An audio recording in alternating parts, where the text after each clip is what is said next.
My name is Marie Wolfe, and I'm 22 years old, a private first class in the United States Army. At exactly 2 a.m., I was lying on a cold marble floor, blood pooling from a gash on my head. The tibia in my right leg snapped at an angle I'd only ever seen in combat medic training manuals. The pain was biblical. But it was nothing compared to watching my mother, Eleanor, simply stand there and smooth out the wrinkles in her evening gown. She looked down at me, then over to her politician husband and said, "Clean this up, Marcus. The donors will be here in an hour." "Mom," I rasped.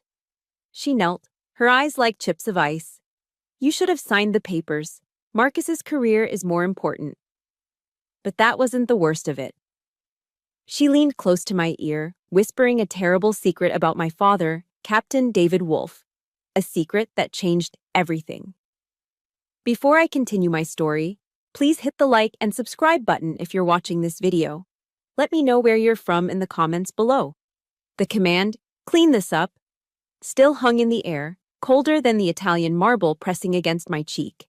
My mother, Eleanor, didn't move away after her dismissal. Instead, she lowered herself, the silk of her emerald green gown rustling like dry leaves. The scent of her perfume, an expensive and overpowering cloud of Tom Ford's black orchid, filled my senses, mixing with the metallic tang of my own blood. It was the scent I associated with charity galas and political fundraisers, the smell of her new life.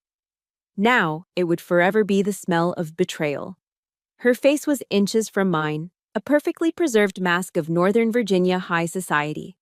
But her voice, when it came, was a venomous hiss, for my ears only. "You always worshipped your father like a saint, didn't you, Marie?" I tried to shake my head, a futile gesture that sent a fresh wave of agony through my skull. A low groan escaped my lips. The sharp, grinding pain from my leg was a constant screaming signal, but her words were beginning to eclipse it. "Did you ever wonder what he really did over there?" she continued, her breath warm and foul against my skin. "You're Captain David Wolfe, your hero." She paused, letting the silence stretch, letting me drown in it. "He wasn't the hero you think he was. He was just as selfish as any other man. That trust fund he left you, that memorial fund you're so proud of." Her eyes narrowed, and in them, I saw a flicker of something truly evil. Triumph. "That was his penance money," she whispered, the words landing like precise, surgical strikes. "Penance for what he did to your grandmother and me." Each word was a new fracture, not in my bones, but in the very foundation of my soul. Penance money. The two words echoed in the sudden, cavernous silence of my mind, shattering everything I'd ever held sacred. For a moment, the physical pain vanished, replaced by a horrifying, hollow coldness that spread from my chest outwards. My world didn't just crack, it atomized. Captain David Wolfe, the man who taught me how to read a compass and how to stand at attention. The man whose dress blues hung in a protected garment bag in my childhood closet like a holy relic. The man whose framed photo, the one of him awarding me my first sharpshooter badge, sat on my nightstand at the barracks. That man, my North Star, my definition of honor, was suddenly gone. In his place was a stranger, a ghost shrouded in the ugly words of my own mother. Penance for what? What did he do? The question screamed inside my head, but I had no voice to ask it. My gaze drifted past my mother's triumphant face to Marcus. He stood by the grand fireplace, completely unfazed by the broken body of his stepdaughter on his floor.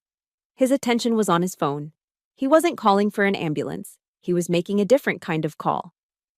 "Yeah, it's Thorne," he said, his voice low and controlled, the voice he used with lobbyists and senators. "We have a situation here at the house. A family matter. I need it handled quietly." "Yes, a domestic disturbance. She had an episode. Unstable. We'll need to manage the narrative." He didn't even know. He had no idea that his wife, in a single act of casual cruelty, had just detonated a bomb far more destructive than a simple, brutal assault. He thought this was about money, about me refusing to sign away my inheritance to fund his next campaign. He was wrong. My mother hadn't just broken my body, she was trying to annihilate my spirit, She was trying to salt the earth of my past so that nothing could ever grow there again. And that was her mistake. Because in that moment of absolute desolation, with the hero of my life dead for a second time, something else flickered to life inside me. It wasn't hope. It was something harder, colder.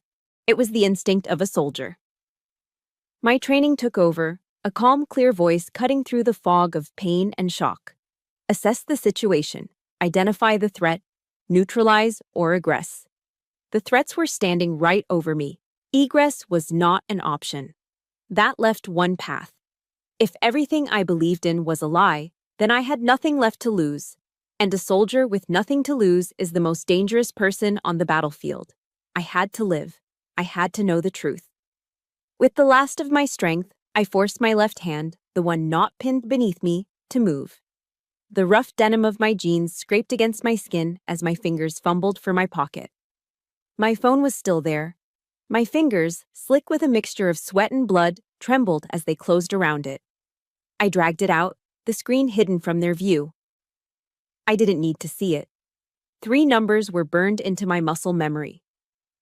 911. My thumb pressed the final digit. I couldn't speak.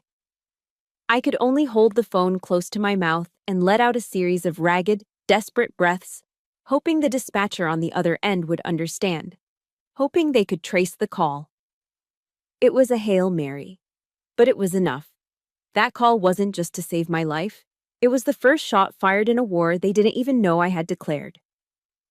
The effect was almost immediate. Faintly, from miles away, a sound began to cut through the night. A siren, getting closer, louder. Marcus's head snapped up. His smug political mask melted away, replaced by raw panic. "What did you do?" he hissed, his eyes locking onto the phone in my hand. "You bitch!" He lunged for it, but it was too late. The sound was undeniable now, a piercing wail splitting the manicured silence of our wealthy Virginia suburb. Eleanor stood frozen, her face a ghastly shade of white. The mastermind who had everything planned, the woman who had just tried to poison her own daughter's soul, had made a critical miscalculation. She had underestimated her target. She didn't understand that when you corner a wolf, it doesn't die quietly. It bites back. The flashing red and blue lights of a police cruiser swept through the floor-to-ceiling windows, painting the room in frantic strokes of color. They danced across their horrified faces, illuminating their shock, their fear, their absolute ruin. It was the last thing I saw before the darkness finally took me, and in that darkness, a new image formed. Not my mother's face, not Marcus's. It was my father's face, smiling from an old photograph. But now a shadow was creeping across it, a dark stain of doubt, turning the face of my hero into the face of a stranger. I woke up to the smell of antiseptic and bleach, a sterile scent that could only belong to a military hospital. My world was a landscape of white. White sheets, white walls, white ceiling tiles. A dull, throbbing ache radiated from my right leg, which was encased in a heavy plaster cast and suspended in the air by a web of pulleys and weights. It was a clean, manageable pain. Distant. Nothing compared to the storm raging inside my head. The physical injuries were a footnote. The real wound was the one left by my mother's whisper. Penance money. The words played on a loop, a ghost in the machine of my mind. They had followed me from the cold marble floor into the sterile silence of this room at Walter Reed. My eyes drifted to the wall opposite my bed. Someone, probably a well-meaning nurse, had taped up a photograph there. It was from the day I graduated from basic training at Fort Jackson. My dad was hugging me, his arms strong around my shoulders, his face beaming with a pride so bright it felt like it could light up the world. I was grinning, my face flushed with exhaustion and triumph, my uniform still stiff and new. For years, that photograph had been my proof of worth, my touchstone. Now, staring at it, I saw something different. I saw a stranger wearing my father's face.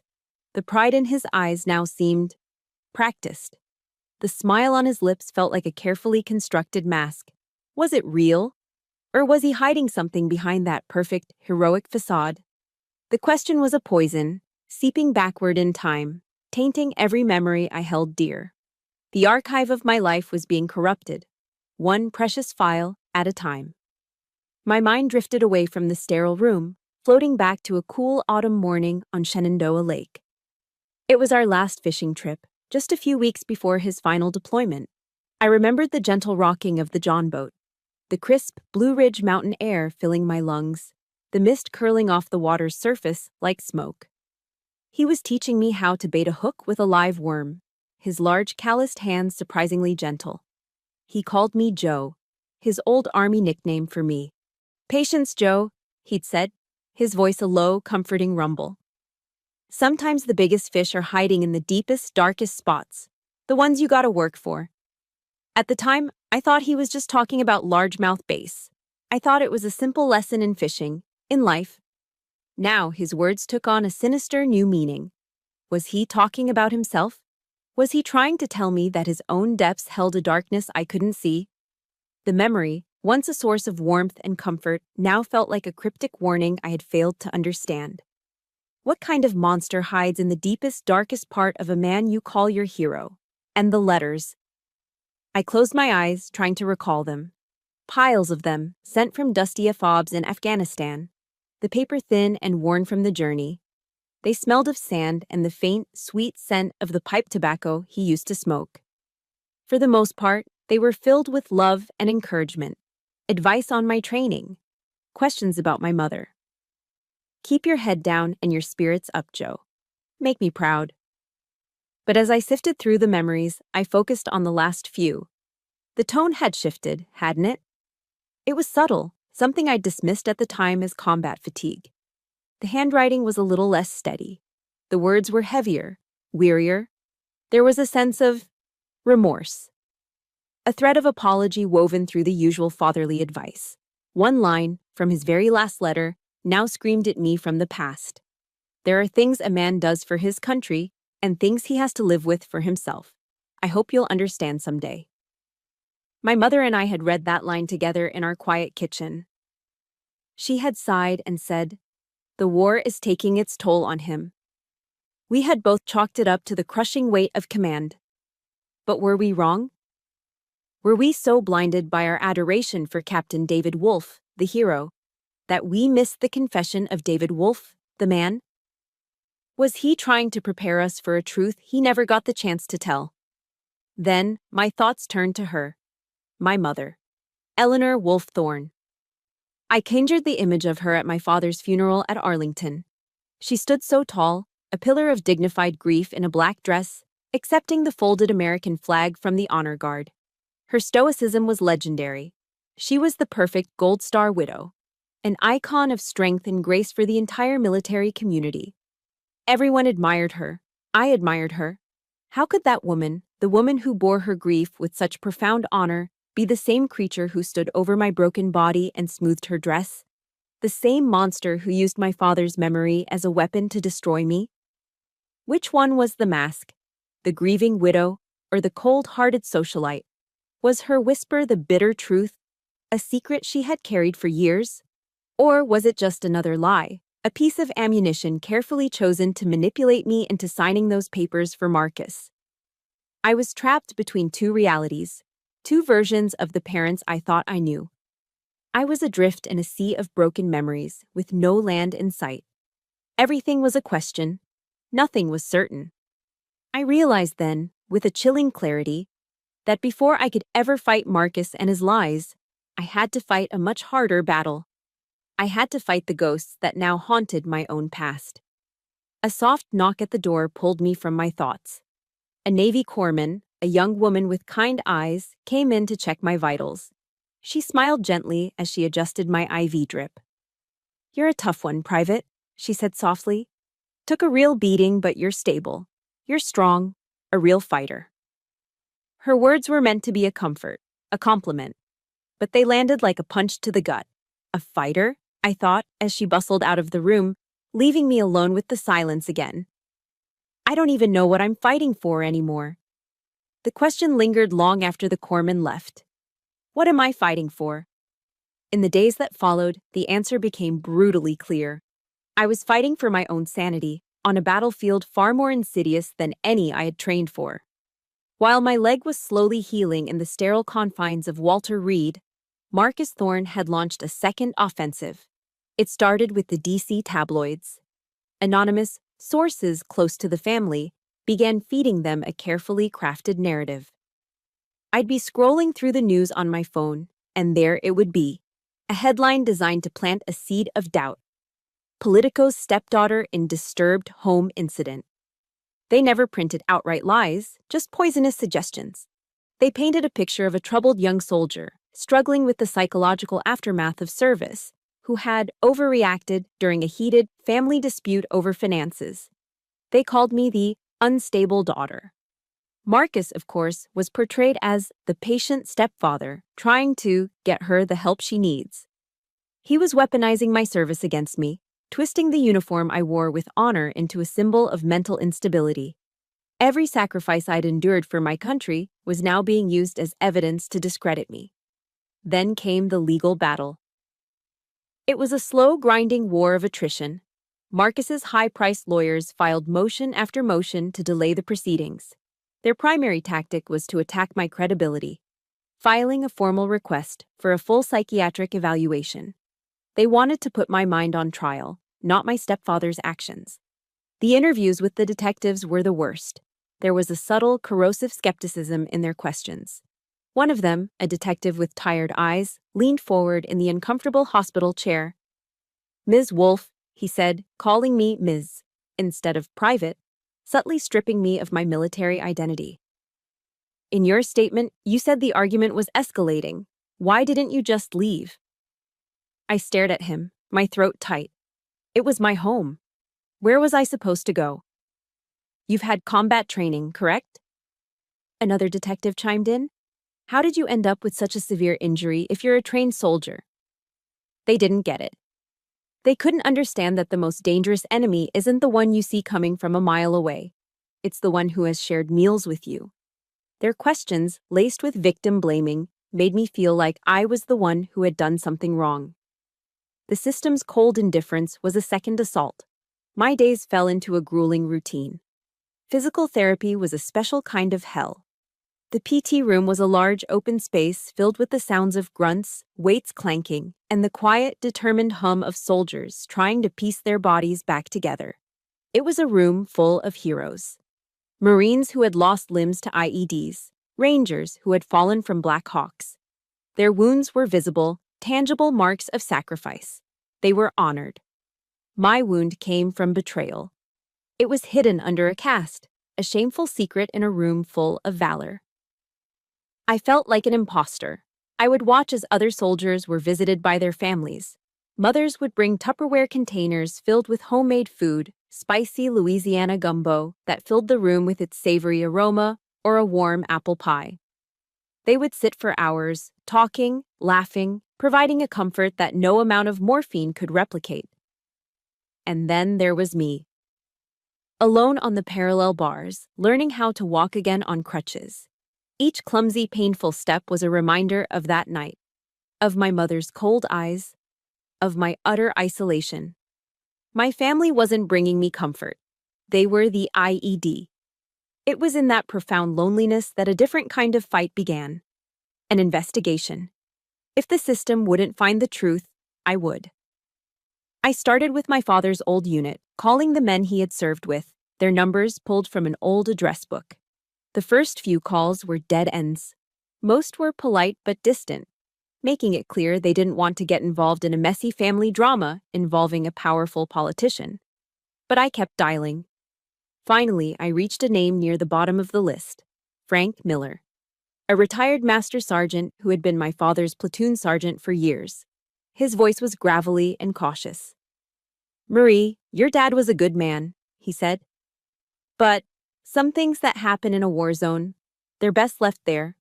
People back home can't ever understand." "I'm not people back home, Master Sergeant," I said, my voice steady. "I'm a soldier, and his daughter, and they're trying to destroy his name. Please, I just need to understand." There was a long silence on the other end of the line. I could hear him take a long, slow drag from a cigarette. "Your father was a hero, Marie. Don't you ever doubt that." He finally exhaled. "But There was a mission. In Kandahar province. It went sideways, bad intel. It changed him. He wouldn't say more, but he had given me something. It wasn't an answer, but it was a breadcrumb. A single word to cling to in the darkness. Kandahar. A place on a map, thousands of miles away. A starting point in the dark, forgotten history of the man I called my father. That night, alone in my room, the weight of it all, the media, the lawyers, the loneliness, this new, frightening mystery, it almost broke me. It's a heavy burden, fighting for the truth when it feels like the whole world has already decided you're a liar. If you've ever felt like you had to fight a battle all by yourself, please support this story by hitting the like button. And in the comments, just type one word, Kandahar. Let them know we're going to find out what happened there, together. I leaned my head back against the thin hospital pillow, my body aching and my spirit worn thin. I was so tired of fighting. I glanced around the empty room, my eyes landing on a generic motivational poster taped to the wall. It had a picture of a mountain at sunrise, but it was the quote underneath that caught me. Words from a writer named Brené Brown. Vulnerability is not weakness, it read.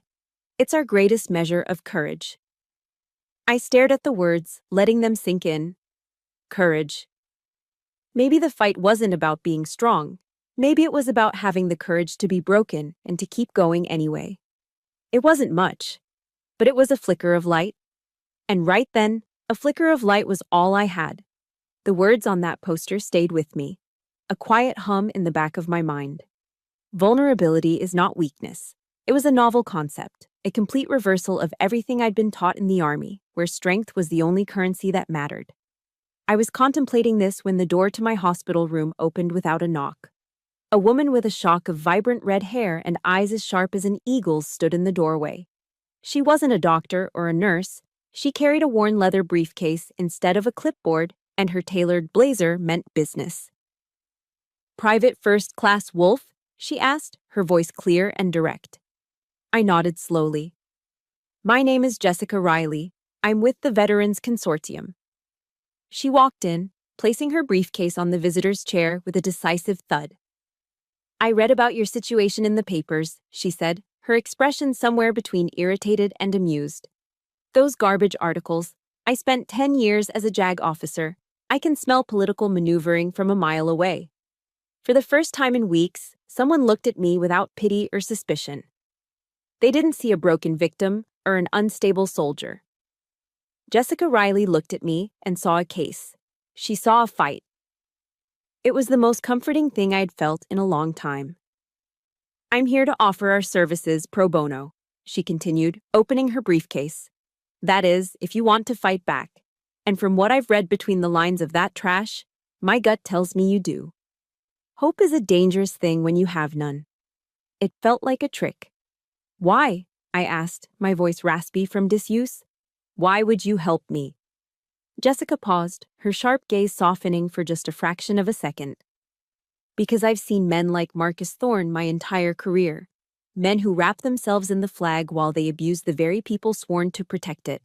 And because no soldier should ever have to fight a battle on the home front alone." So I told her everything. The words came spilling out, a torrent of pain and confusion I'd held inside for too long. I told her about the argument, the assault, Marcus's calm phone call to his fixer, and then, my voice dropping to a near whisper, I told her about my mother. I told her the secret Eleanor had hissed into my ear, the terrible poison about my father being selfish, about his legacy being built on penance money. I braced myself for the inevitable skepticism, for the gentle questions about whether I might have misheard or if the trauma had confused me. It's what the detectives had implied. It's what I had started to fear myself. But Jessica just listened. She didn't interrupt. She nodded, her pen scratching across a yellow legal pad, capturing the details of my nightmare. When I finished, the room was heavy with silence. I couldn't bring myself to look at her, afraid of what I might see in her eyes. She reached across the small table and gently tapped my hand. I flinched, but then looked up. She was looking right at me, her expression unyielding. "I believe you," she said. 3 words. That's all it took. 3 simple words that did what no amount of physical therapy or painkillers could. They began to set the fractured pieces of my spirit back into place. A wall of ice I didn't even know I'd built around my heart cracked and then shattered. The tears I had refused to shed, the tears I had deemed a weakness, finally came. They weren't tears of sadness or self-pity. They were tears of pure, unadulterated relief. Jessica became more than my lawyer. In the days that followed, she became my lifeline. She became the big sister I never had, the commanding officer I desperately needed. She brought me case files to read instead of celebrity magazines. She brought me actual decent coffee from a local shop in Bethesda, not the lukewarm dishwater the hospital served. She'd show up with a pink box of donuts, and we'd sit there, going over the details of my case, the smell of fresh coffee and glazed sugar filling the sterile room. She told me about the Brené Brown quote on the poster. She explained that vulnerability wasn't about being weak, but about having the courage to show up and be seen when you have no control over the outcome. For the first time, I felt seen. Through Jessica, I learned that the Veterans Consortium was more than just a legal aid society. It was a network, a hidden brotherhood and sisterhood of survivors. She told me about other cases she'd handled. A Marine sergeant fighting for custody of his kids against an abusive wife with political connections, an Air Force captain whose CO was trying to bury her sexual harassment claim. I wasn't an anomaly. I was part of a tribe I never knew existed. They were my new family, a family forged in adversity, not blood. One afternoon, Jessica came in with a whiteboard she'd borrowed from a conference room. "All right, Marie," she said, her tone shifting from supportive friend to sharp as attack lawyer. "Marcus is playing a political chess game. He's using the media to frame the narrative before this ever sees a courtroom." She uncapped a black dry erase marker. "So, we don't play his game. We don't react. We attack." She drew a diagram on the board. On one side, she wrote, "The assault." On the other, "Kandahar." "The assault charge is our opening move. It's straightforward, but his lawyers will try to bog it down by questioning your mental state," she explained, tapping the board. "The real checkmate is here." She circled Kandahar. "Whatever your mother was talking about, whatever secret your father was keeping, Marcus knows about it. Or he thinks he knows. People like him don't build their lives on solid ground. They build them on secrets and leverage. Your father's secret is his leverage over your mother. It's the key. If we can find out what he's so desperate to keep hidden, his entire house of cards comes tumbling down." For the first time since I woke up in this hospital, I felt a surge of adrenaline that had nothing to do with pain or fear. It was hope. Raw, powerful, and focused. I looked at Jessica, at the battle plan sketched out on the whiteboard, and I felt the shift deep in my bones. I was no longer a victim lying broken on the floor. I was a soldier, preparing for battle. Jessica packed up her briefcase, a satisfied smile on her face. As she stood in the doorway, ready to leave, she turned back to me. "They thought you would stay silent, Marie," she said, her voice dropping, filled with a cold, hard resolve. "It's time we show them what a real soldier does when she's cornered. They started this war, but we are going to finish it." Jessica's words became my armor. They started this war, but we are going to finish it. I repeated them to myself like a mantra, a new creed for this new, unfamiliar war. I needed them because a few days later, the enemy launched a psychological assault. I was in the physical therapy room, sweating through a painful series of leg lifts when I saw her. My mother. She wasn't supposed to be here. Walter Reed had strict visitor protocols. But the rules, I was learning, didn't apply to the wife of a powerful politician. She wasn't alone. Trailing behind her at a respectful distance were 2 people in dark suits, a man and a woman, both carrying briefcases, her legal team. Eleanor herself looked immaculate, dressed in a cream-colored St. John's suit with her blonde hair perfectly coiffed. She looked less like she was visiting her injured daughter and more like she was attending a DC charity luncheon. In her hands, she carried a white bakery box tied with a simple string. As she approached, a familiar, cloyingly sweet scent wafted towards me: cinnamon, toasted pecans, and butter. My stomach clenched. "I brought you your favorite," she said, her voice smooth as silk, as if the last time we'd spoken hadn't involved me bleeding on her floor. Homemade pecan pie. That smell, once the scent of holidays and comfort, now smelled like poison. It was a calculated move, a weaponized piece of my childhood deployed to soften the beachhead before the main invasion. My physical therapist, a no-nonsense army captain, took one look at the entourage and discreetly led me to a private consultation room. We sat across from each other at a small, sterile table. Eleanor placed the pie between us like a peace offering. She didn't ask about my leg. She didn't mention the cast, the crutches, or the pain that was a constant fire just beneath my skin. Instead, she began to talk about the future of our family. She spoke of how stressed Marcus had been, how this whole unfortunate incident was just a terrible misunderstanding. She talked about the mistakes that everyone makes. She was gaslighting me, trying to rewrite history, to paint a picture of a normal family spat that had simply gotten out of hand. I stayed silent, my hands clasped in my lap, letting her spin her web of lies. This wasn't my mother. This was Marcus's ambassador. Then came the offer. The real reason for her visit. Marcus is prepared to be very generous, Marie, she said, her voice dropping into a conspiratorial tone. If you agree to drop this lawsuit and sign a non-disclosure agreement, he will not only cover all your medical expenses, but he will also enroll you in a top-tier residential therapy program, somewhere quiet in the countryside. And of course, there will be a substantial financial settlement to compensate you for your trouble. She leaned forward, her perfectly manicured hand reaching for mine across the table. Think of it, darling, she cooed. This can all go away. Everything can go back to how it was. We can be a family again. A family. The word was obscene coming from her lips. I pulled my hand back, tucking it safely under the table. The armor of Jessica's words held firm. I was no longer the confused, heartbroken girl in the hospital bed. I was a soldier, and I recognized the tactic. She was probing my defenses, looking for a weakness. I looked her directly in the eye. I didn't raise my voice. I didn't let the rage I felt show. I simply asked one quiet question. What's the secret in Kandahar? The transformation was instantaneous and terrifying. The mask of the concerned mother didn't just crack, it vaporized. The warm, gentle smile vanished, replaced by a cold, hard line. Her eyes, which had been feigning sympathy, turned to chips of flint. This was the real Eleanor, the one I'd seen on the night of the attack.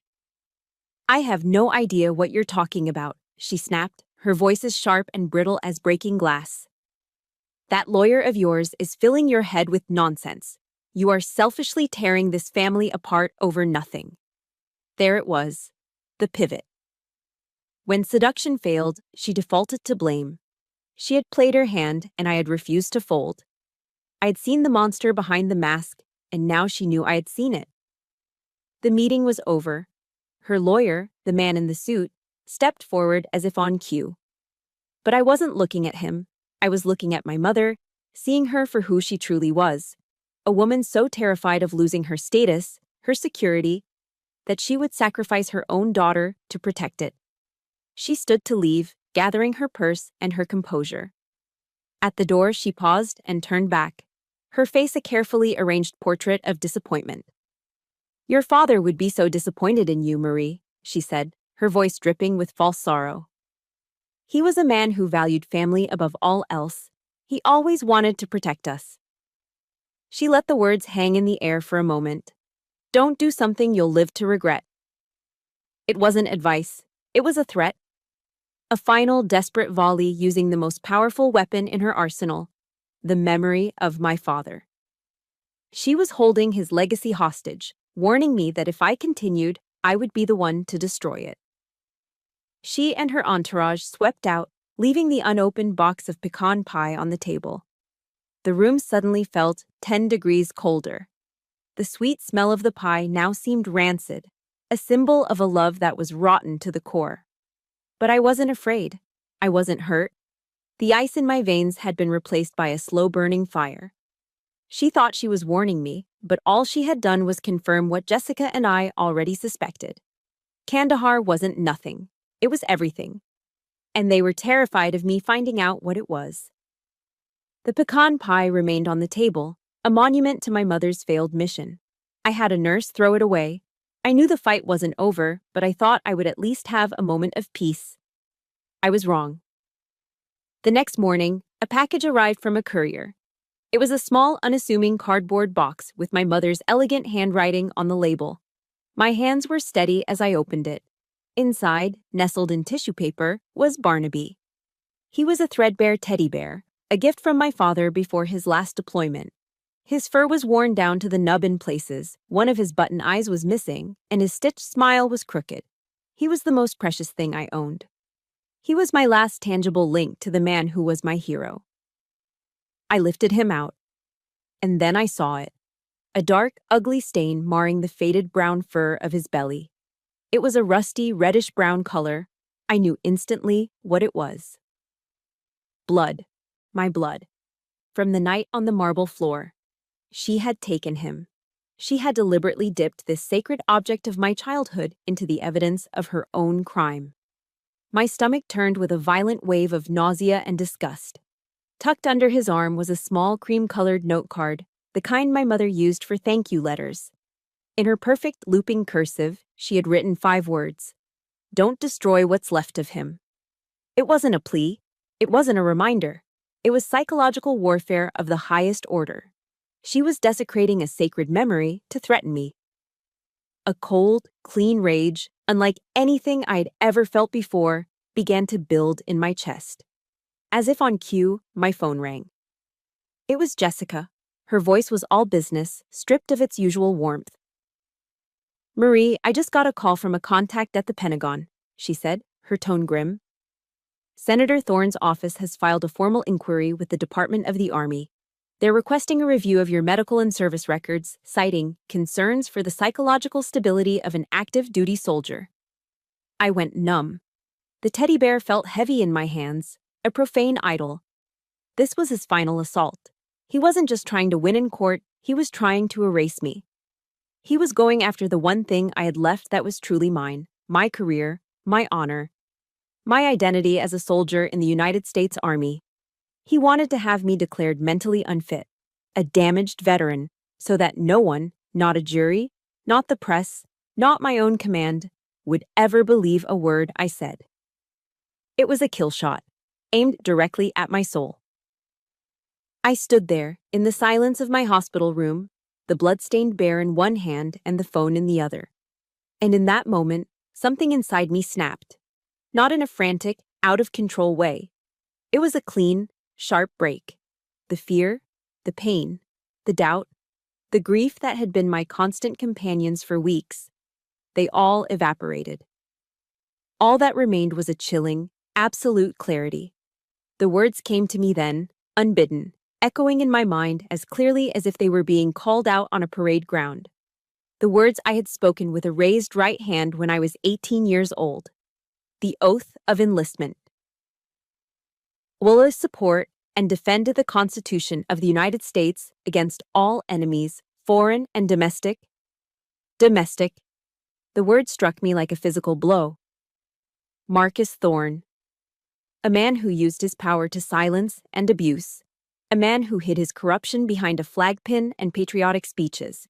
He wasn't just my stepfather. He was a domestic enemy. He was a threat to the very principles of honor, truth, and justice that my father and now I had sworn to defend. This was no longer a family dispute. This was a matter of duty. Jessica, stay on the line, I said, my voice low and even. With my free hand, I pulled up my contacts and found his private number. My thumb was rock steady as I pressed the call button. He answered on the second ring, his voice oozing a smug, condescending concern. Marie, I'm glad you called. I hope you've had time to think things over. I cut him off. There was no rage in my voice, only ice. Listen to me very carefully, Senator, I said. The title was a deliberate choice, a weapon to establish the new terms of our engagement. You just made a fatal mistake. There was a surprised silence on his end. I continued, my words measured and precise, each one a perfectly aimed shot. You attacked a soldier of the United States Army. You defiled the legacy of a fallen officer to blackmail his daughter. This was never about the money, and you know it. This is about honor. And I swear to you, on the memory of the man you are trying to tarnish, that I will use everything I have and everything I am to expose you for exactly what you are." I paused, letting the weight of my promise settle in the silence.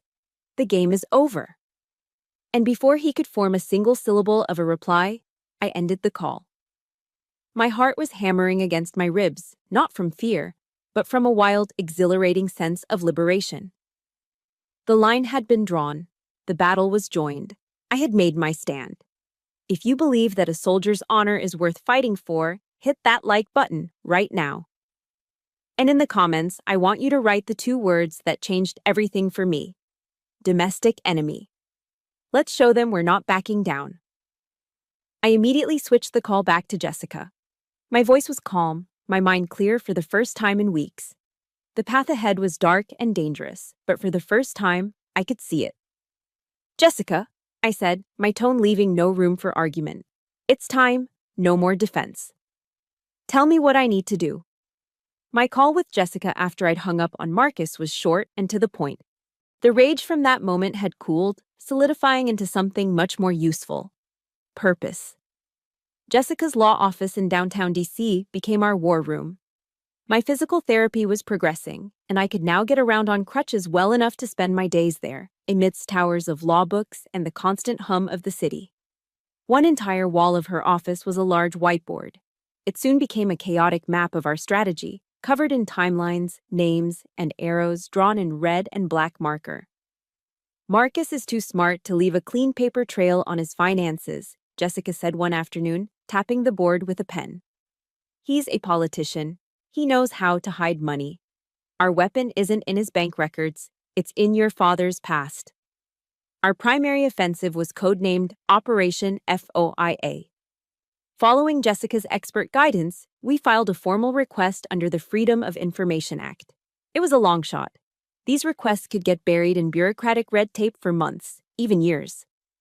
But we were specific, targeting all unredacted documents, communications, and after-action reports related to a single mission. Operation Broken Falcon, which took place in the Panjwai district of Kandahar province, Afghanistan, during my father's command. We needed a truth powerful enough to shatter the pristine image Marcus had built for himself.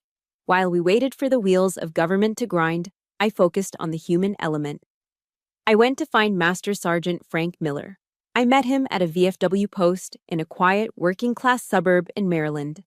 The place smelled of stale beer, fried food, and old memories. The air was thick with the ghosts of forgotten wars. Frank was sitting alone at the bar, nursing a Coors Light, his eyes fixed on the muted baseball game playing on the overhead TV. He looked older than I remembered, the years having carved deep lines into his face. At first, he shut me down. "Some things are better left buried, kid," he said, his voice a low, gravelly rumble. He wouldn't look at me, keeping his gaze locked on the television. That's the price of it. I didn't argue, I didn't push. I just slid a photo across the bar towards him. It was a worn picture of him and my dad, arms slung around each other's shoulders, grinning in front of a dusty Humvee somewhere in the desert. 2 young men a lifetime ago. "He thought of you as a brother, Sergeant," I said quietly. "And now my mother and her new husband are using a secret from that time to destroy everything he was, to destroy me. I'm not asking you to betray the army. I'm asking you to help me protect a soldier's honor." He stared at the photo for a long time. Finally, he sighed, a heavy rattling sound, and turned away from the TV. He looked at me, really looked at me, for the first time. "Your father was a hero, Marie. Don't you ever for 1 second doubt that," he began, his voice rough with emotion. "But heroes are still men, and men make mistakes." He told me about Operation Broken Falcon. It was supposed to be a simple raid on a suspected Taliban safe house. But the intel was bad. The house wasn't a safe house. It was a farmhouse. A mistake in the chain of command, a miscommunication from higher up led to a civilian casualty incident. A bad one. An entire family, parents, children, was caught in the crossfire. Wiped out. "It wasn't your dad's order," Frank said, his eyes distant. "But it was his command. His responsibility. And that weight? It broke something in him. He spent the rest of his tour trying to make it right, quietly, using his own pay to help what was left of that family's village. My mother's words echoed in my head. Selfish, penance money. She had twisted his private act of atonement into a selfish betrayal against her. The truth was so much more painful and so much more noble than her vicious lie. The fund, I whispered, the realization dawning on me. The memorial fund he left me. It wasn't penance for leaving us. It was for them. Frank just nodded slowly, his eyes sad. He told me there was a young specialist in their unit, a communications guy who had documented the entire incident on a personal hard drive. Interviews, photos, the works. The kid was later honorably discharged, shaken by what he'd seen. And then Frank gave me the final piece of the puzzle. The piece that connected the past to the present. This specialist, after he got out, he did a stint in private security to make ends meet, Frank said, taking a final swallow of his beer. He worked on the security detail for some up-and-coming local politician in Northern Virginia. He paused, looking me straight in the eye. A guy named Marcus Thorne. The air left my lungs. The noisy VFW hall seemed to go silent. An icy chill spread through my body, cold and sharp. It all clicked into place. The young soldier, burdened by a terrible secret, gets a job and, maybe in a moment of weakness or misplaced trust, confides in his charismatic new boss. Marcus knew. He didn't just suspect. He knew everything.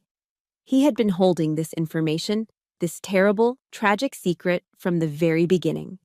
He had used it to control my mother, to bend her to his will.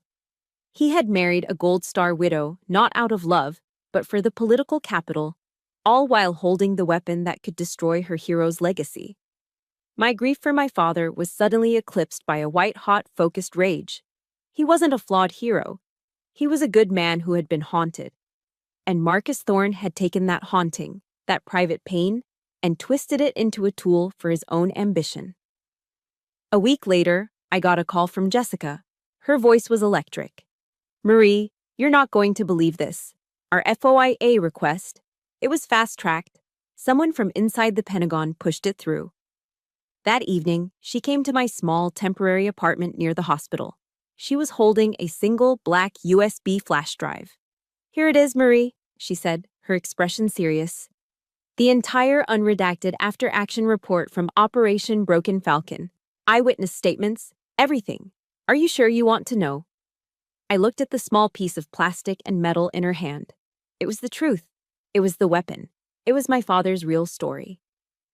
My fingers trembled slightly as I reached out and took it from her. I have to, I said. The annual Gold Star family's tribute gala was Marcus Thorne's crowning achievement. It was held in the grand ballroom of the Hay Adams Hotel in D.C., a room dripping with crystal chandeliers and political power. The air smelled of money, expensive perfume, and patriotic hypocrisy. This gala was the cornerstone of his public image. Marcus Thorne, the devoted husband to a Gold Star widow, the champion of military families. Tonight, it would be the stage for his execution. I watched a live feed from a car parked across the street as Marcus took the stage, bathed in the warm glow of the spotlight. He looked every bit the statesman, his smile perfectly calibrated for the cameras. He began his speech, his voice resonating with practiced sincerity, filled with platitudes about sacrifice, honor, and the debt we owe our fallen heroes. He had no idea he was a dead man walking. He didn't know that at that very moment, Jessica Riley, sitting in a coffee shop 2 blocks away, was hitting send on an email. The recipients were the bureau chiefs and senior political reporters for every major news outlet sitting in that ballroom. Attached was a password-protected file, a digital bomb. Inside was the unredacted report on Operation Broken Falcon, a sworn affidavit from Master Sergeant Frank Miller, and a detailed summary, complete with bank records, showing how Marcus had used this information to financially control my mother. Marcus was nearing the emotional crescendo of his speech. And so we honor those who gave their all. He boomed, his arms outstretched. That was my cue. I got out of the car. I was wearing my Army service uniform, the formal dress blues, perfectly pressed, the brass on my belt buckle gleaming. My ribbons were aligned with military precision. I was no longer using a wheelchair, but I still needed a single black aluminum crutch to support my right leg. I walked through the hotel lobby, the faces of lobbyists and political aides turning to stare. I didn't look at them. My eyes were fixed on the ballroom doors. An usher tried to stop me, asking for my invitation. I just looked at him, and he stepped aside. I pushed open the heavy oak doors. The room fell silent. Not gradually, but instantly.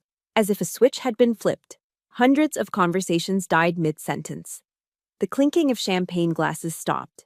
Every head in that room, every camera from the local news affiliates swiveled in my direction. On stage, Marcus froze. His practiced smile froze. His words died in his throat. He stared at me, his eyes wide with a confusion that was rapidly curdling into panic. I saw my mother at the head table, resplendent in a navy blue gown. The color drained from her face, leaving it a ghastly, chalk-white mask. She looked like a ghost. I didn't say a word.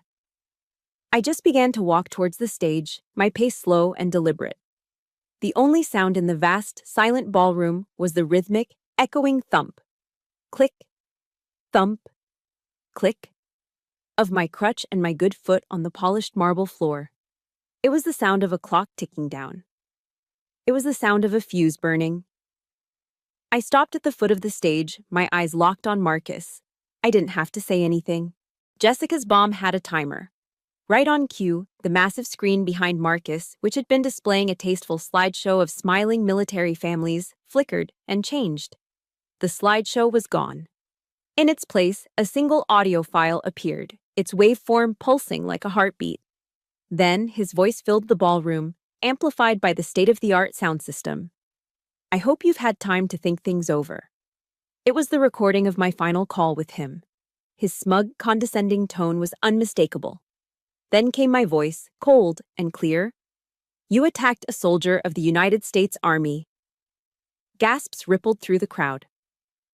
Before the recording even finished, the screen changed again.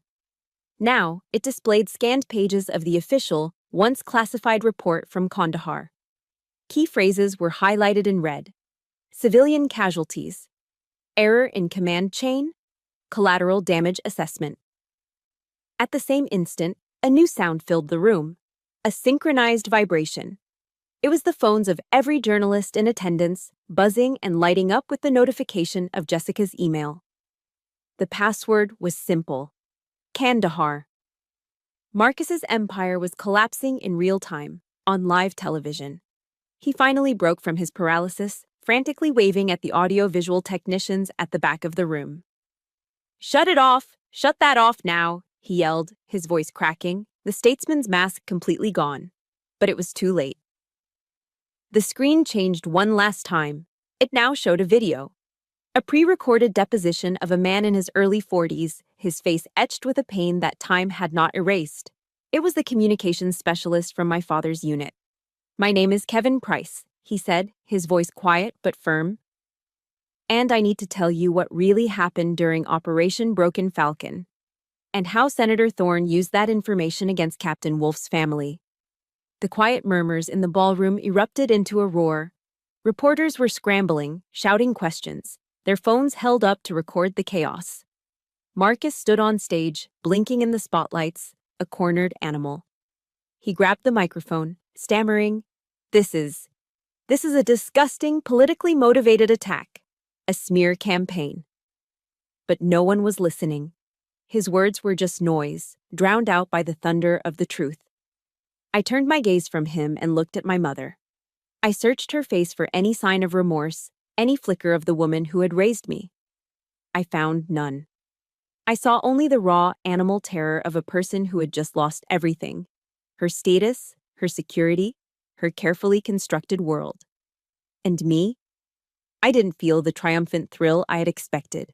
There was no joy, no satisfaction, just a profound, hollow emptiness, a cold, quiet calm. I had done what I came to do. I had spoken the truth, not for revenge, but for the record. I had defended the honor of my father, not the flawless legend, but the good, complicated man he truly was.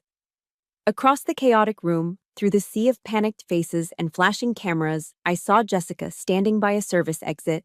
She was just watching. Our eyes met. She didn't smile. She just gave me one single, solemn nod. The battle was over. The fall of the House of Thorn was swift and total. In the days following the gala, Marcus was arrested, his perfect public image incinerated in a firestorm of media coverage. He faced a litany of federal charges, from assault and witness tampering to financial crimes connected to his campaign. His political career wasn't just over, it was scorched earth. My mother, Eleanor, as an accomplice, was also charged. The beautiful Northern Virginia mansion, the stage for my assault, was seized by federal agents, its grand entrance cordoned off with yellow crime scene tape. The empire they had built on my pain and my father's secret had crumbled to dust overnight. The press painted me as a hero, a brave soldier who had exposed a corrupt politician. They called me courageous, a whistleblower. But I didn't feel like a hero.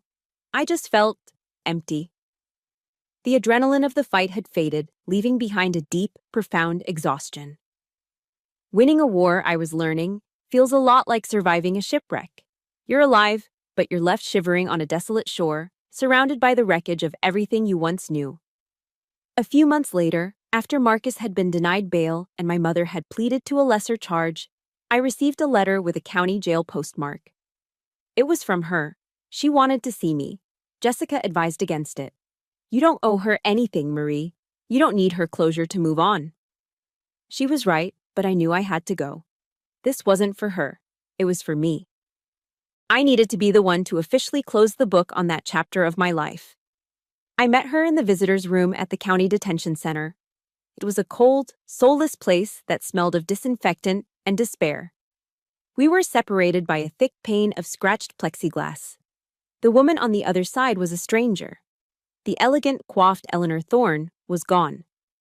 In her place was a diminished figure in a faded orange jumpsuit, her blonde hair limp and showing dark roots, her eyes sunken and hollow.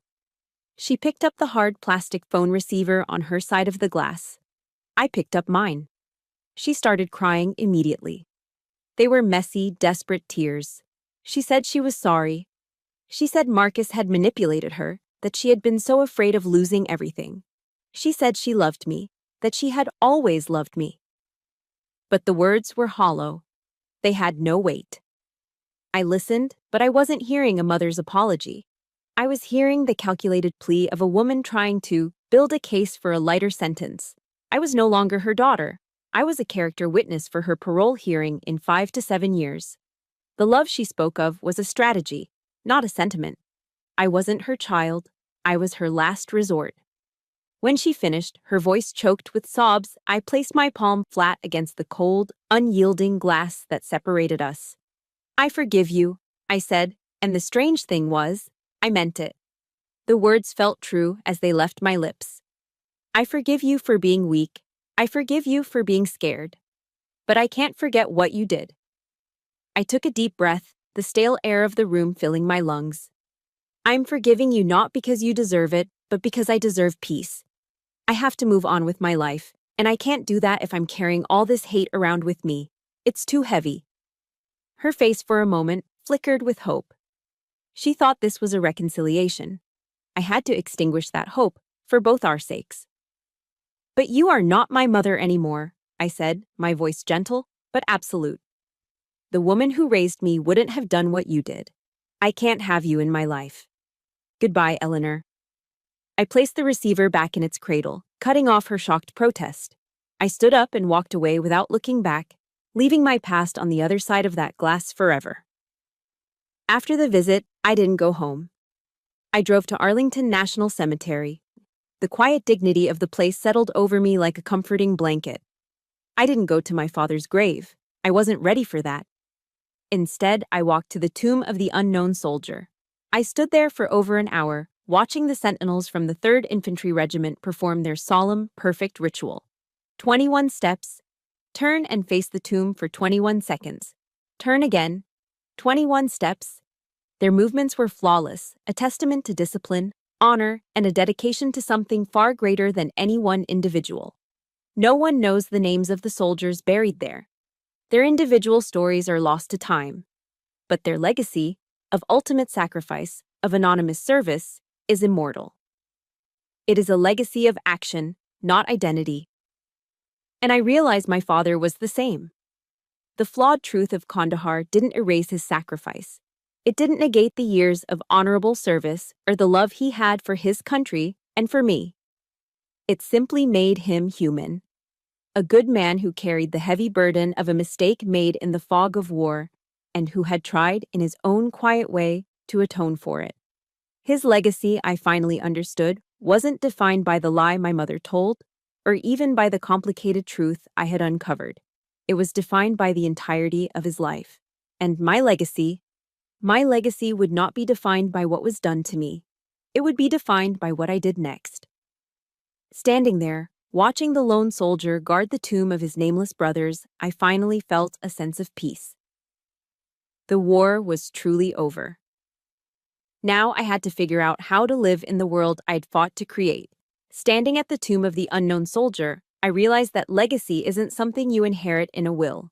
It's something you build with your life. After my leg fully healed, I stood at a crossroads. I had every reason to take a medical discharge, to leave the army and the painful memories behind, and build a quiet civilian life. Part of me wanted that. But I chose to stay. The army, with all its flaws, was my true family. The brotherhood and sisterhood I had with my fellow soldiers was more real and dependable than the blood ties that had betrayed me. But I couldn't go back to being the same soldier I was before. My path had changed. I applied for officer candidate school. After earning my commission as a second lieutenant, I chose my assignment. I requested to be detailed to the Army's SHARP program, the Sexual Harassment and Assault Response and Prevention Branch. I wanted to become the person I had so desperately needed in the darkest days of my own crisis. Someone who would listen without judgment, who would believe without hesitation, and who would fight for the soldiers suffering in silence. The thick, jagged scar on my right shin was no longer a mark of weakness. It was a map. It was a reminder of my mission. My father's memorial fund, the one my mother had tried to poison with her lies, was still intact. It was a substantial amount of money, but I knew my dad, the real man I had come to understand, would never want me to keep it just for myself. His act of atonement for the people in Kandahar had to become a living legacy, not just a number in a bank account. So Jessica and I started a new mission together. We used the fund as seed money to establish a nonprofit organization. We called it the Wolfpack Shield. Our mission is simple. We provide free legal services, trauma counseling, and emergency shelter for military spouses and children who are victims of domestic abuse. We fight for the silent victims in a community that prizes strength and often mistakes silence for resilience.